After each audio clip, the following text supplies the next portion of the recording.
What's up, everyone? Christian Duke, MD Noble Weekly, episode 21, brought to you courtesy of IronMagLabs.com, your go-to source for all your bodybuilding and fitness supplements. Today is Friday, November the 10th, special edition. Everyone is talking about the Rich Piana autopsy. Apparently, Anthony Roberts requested a copy from the coroner, released the findings alongside with an article. I hope that this autopsy lays to rest a lot of the hateful commentaries, a lot of the statements made by a lot of websites. Unfortunately, even though the truth is staring people, black and white, official source, right in the face, people are going to continue with their alternative narratives. They're going to continue to speculate. We're going to have these experts weighing in because to them it's going to be traffic. That traffic then they can sell to advertisers and say, oh, our website's really relevant. Everybody's talking about our website. It's really, really sad. You know, the autopsy should have laid everything to rest, but I think you and I, we both know how this industry works in terms of social media and superstars and people trying to just make themselves relevant, force themselves into the spotlight. And so, unfortunately, I feel like we have not heard the end of this by a long shot. Now, the other news story that, just baffles me is, I don't even know how to even get into this story. William Sullivan, IFB Pro, Men's Physique Pro, the founder of P28 Bread, arrested, accused of just a series of just insane crimes. I mean, apparently this all allegedly stemmed from a domestic violence call where, the victim was attacked, put into a plastic bag, put into a box, then put into a trunk, driven around for hours. 5 hours, in fact, they say the crime took place, ending in Syracuse, New York.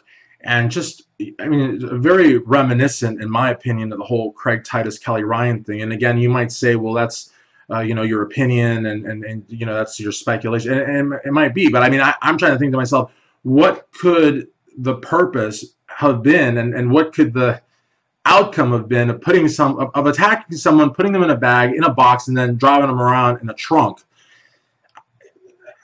I don't know. That's pretty bad, And then there's talk of millions of dollars in cocaine and marijuana, and to me, honestly, to me, it's a wasted life. You know what I mean? Because it's like, if this is true, it's a wasted life. You have the founder of one of the biggest staples in sports nutrition in the world. P28 Bread is all over the world. Someone that probably made a lot of money, had probably a beautiful house, a great life. This to me is a waste. And the victim, can you imagine being the victim of a crime like that? If the crime actually took place, where you're attacked, you're put into a bag, in a box, and worse, you're in the trunk. That's pretty bad. That's pretty bad. The thoughts going through your head, I would imagine, would traumatize just about anyone. So I don't know what's going to happen there, but if found guilty, I would imagine a very, very lengthy prison sentence at the very least. It's just insane. Changing topics. Kai Green, Stranger Things 2. Everybody's talking about that. I'm a huge fan of the series. I watch it on Netflix. When it comes out, I watch the whole season at once. I don't have the willpower to watch it, one a week or anything like that. Screw that. I got to watch them all at once, to me, honestly, it's a little frustrating because Kai Green really is a great actor, and I think that is completely undeniable. I think people will recognize that, and I think much like Arnold, I think anything that Kai really set himself for, that really wanted, he could do. Whether it's movies, bodybuilding. Come on, Arnold Classic champion, second in the world, arguably to some, he's the best. I think if you got into politics, people really love Kai because they relate to him. They like his positive outlook. They like his optimism. They like his American dream mentality that anything's possible if you work hard and you believe in yourself. People really like that. And to me, it's just a little frustrating as a bodybuilding fan because I feel like if he really wanted to be Mr. Olympia, he would say, I'm not doing any more tours of Pakistan and China. I'm not, going to do these boot camps. I'm not going to do all these personal training clients that he does, all these diets and preps and nutrition plans and transformations, and be like, I'm not going to do any of that work with those clients. I'm not going to do the boot camps. I'm not going to do the world tours. I'm not even going to really do the supplement line. I'm going to have someone else run that for me. I'm just going to focus one full year my diet, my nutrition, my supplementation. I'm going to like go to the chiropractor. I'm going to get acupuncture. I'm going to do whatever it takes Whatever it takes to win that Mr. Olympia, I feel like he could do it. I feel like he really could do it. But I feel like he doesn't want to do it. I feel like he's at a point, kind of like where Lou Ferrigno was when he got the Incredible Hulk, where things just happened where winning the Mr. Olympia was no longer a priority.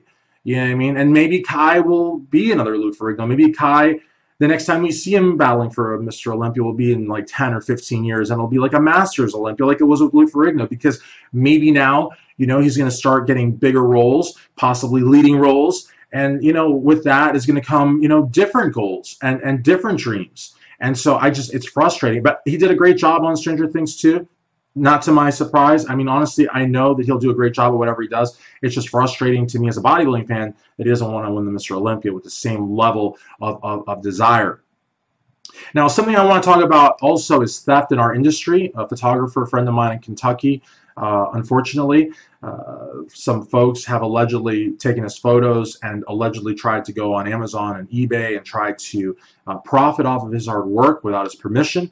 And, you know, honestly, that really is a problem in our industry, whether it's competitors, whether it's fans, whether you're making money or not. The fact that people are cropping out photographers' watermarks and then putting the photos up as if they're their own is outrageous. It's absolutely outrageous. It happens to the best of the photographers. It happens to websites, and you know, but to then like actually create a project and try to sell that project to actually profit. I don't know how people honestly can look themselves in the mirror. I mean, photographers have to buy their cameras or lenses. Don't get me started on their lenses. You know, long distance, short distance, motion, stills, highlight, low light, nighttime. I mean, it's like the lenses are oftentimes more expensive than the cameras. And they need to have all the lenses if they're going to be a cutting edge photographer.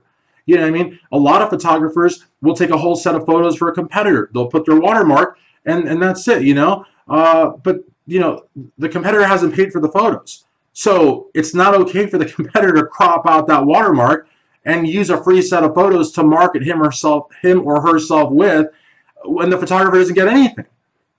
You know, so it's not just fans, it's competitors also that are doing it. And now, like, for people to try to make a business, a livelihood off of, you know, ripping off I mean, that's just, and I think, look, honestly, guys, I think we need to police ourselves. I really do. I mean, if you go to the Arnold Classic Expo or the Mr. Olympia Expo or the FIBO, you see all these booths, you're like, oh my God, this is such a all-encompassing world. And I'm not going to sit here and lie to you. Of course, the fitness industry is a multi-billion-dollar-a-year industry, but the community itself is a small, close-knit community. And I feel like self-policing would be the best way to approach dealing with theft. You know what I mean? Because it just happens. I mean, I've even seen people crop out NPC News Online where I can see the top of the N, the top of the P, the top of the C. I can see it because they didn't crop it out all the way. That's straight up theft. When you can call a photographer or call a website and say, first, could I use your photos? More likely than not, they'll say, yeah, just keep the watermark there and also give us credit. It takes all of 2 seconds. Or they might say no. And if they say no, guess what? It's no. But to use them, even to use them without asking is wrong. But to then crop out the watermarks, the logos, that's like straight up theft. And to then take it another step further, to then try to make money off of it, come on. There's Instagram channels that are super popular because they find obscure photos, and then they have the audacity of putting their Instagram handle over the photo. That's what a photographer does with his or her property. These Instagram channels don't own these photos. These are photos from like Dave Draper's heyday. You know what I mean? You don't own that photo. How dare you put your Instagram handle across the picture so someone else can't look at it or use it or whatever? I mean, it's insane because somebody else might actually want to use it, might actually get permission. That might be the only picture accessible online, and they can't use it because they have this stupid Instagram hashtag over it, or Instagram handle over it. It's crazy. So, you know, to me, honestly, there's no excuse for theft. And, you know, I believe in whistleblowing. I really do. If you see somebody doing that, you know, report them. I don't give a shit. I mean, honestly, I don't like to curse on these things, but it really bothers me. It really bothers me because I know a lot of photographers, a lot of videographers, you know, and contrary to what a lot of you think, they're not making money left, right, and center. A lot of them are breaking even. Some of them at certain shows, they walk away at a loss. But then the love of bodybuilding kicks in and they continue to do it, even at a loss. But to then have people steal from them, nah, completely unacceptable. Finally, I want to thank Jeff and Angie Sherman, as well as my good friend Gary Uda, your NPC Mid-Atlantic Zone Chairman. Last weekend, I was at the 2017 NPC Natural Kentucky, go to a lot of shows, and it was absolutely fantastic. They put me up at a beautiful hotel room suite, absolutely beautiful, riverside view. I loved it. All access pass. I was able to do all the interviews, all the photos I wanted backstage, side stage at the expo. It was fantastic. So once again, huge thank you to Jeff and Angie Sherman, as well as to my good friend Gary Udit for hooking me up at the 2017 NPC Nashville, Kentucky. And that'll do it, my friends, for episode 21, MD Noble Weekly, brought to you courtesy of IronMagLabs.com. See you next week.